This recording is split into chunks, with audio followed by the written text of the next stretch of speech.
Hi guys, my name is Guerda. Pierre, welcome to my channel where I teach pattern making, sewing, and a little bit of everything when it comes to fashion design. Today I am going to teach you guys to show you guys all the tools you're gonna need when you're making patterns. Okay, feel free to stay and watch the video, and I'll see you in a few minutes.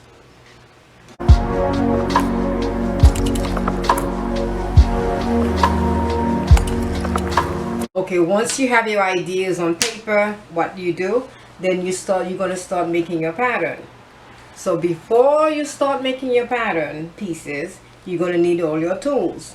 Number one, it varies. I'm just gonna go from 1, 2, 3, 4, 5, but doesn't necessarily have to be the exact order. So first, I love to have my French curve rulers around, and I have different sizes. I always have to have them around on, put them aside. Then I have my armhole ruler. You see, it shapes like an armhole. Okay, I have this ruler. Then next one is my curve ruler, my hip curve ruler. As you can see, it has the shape of it. If I place it like that, you see how it, if you're gonna do like a pencil skirt, this ruler is the best ruler to use, which is the hip curve. And then we also have another hip curve ruler as well, different shape, and you can also use it for armhole depending on the shape. You can use that for different kind of shapes. And we also have the L-shape ruler for different variations of lines. And I always like to have around me a yardstick 36 inches long. You can get that at Home Depot. I think the last time I bought one was 99 cents. In case you're doing a long line, like let's see, a evening gown, because you're gonna need a long ruler to actually use. And this is another L shape, which is shorter, convenient if you're using if you're making a short pattern. Another ruler that you must have is your see-through ruler. They come in different shapes, different style actually. So mine, I've had it for a long time, so I can hardly see the you know, it comes in square and inches and 1/4 of an inch and 1/8 of an inch and so forth.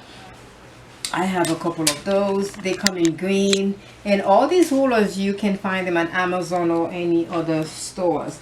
And another ruler, pattern ruler that I like to have is the flexible one. You see, you can actually, and then look, it has the numbers 1, 2, 3, 4, 5. It comes to 24 inches.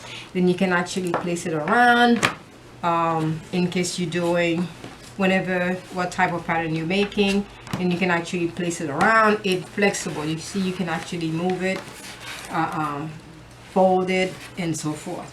It's always good to have one. And see, I have another L-shaped ruler, which is very short. And the next thing you want to have a tracing wheel. You see, it's very sharp. Be very careful. So when you're actually making a pattern, if you're going to trace it over, you have to actually, you can use it and use the tracing wheel to actually, it comes back. Let me just show you guys a good demonstration. Let's say if I want to trace a line. So if I trace it, and then it comes on the other side. So that way you don't have to, it saves you time too. Then you want to have a stapler, because once you do your patterns, if it's 2 pieces, you can always staple the pieces together. Then you want to have Scotch tape. Let's say, for instance,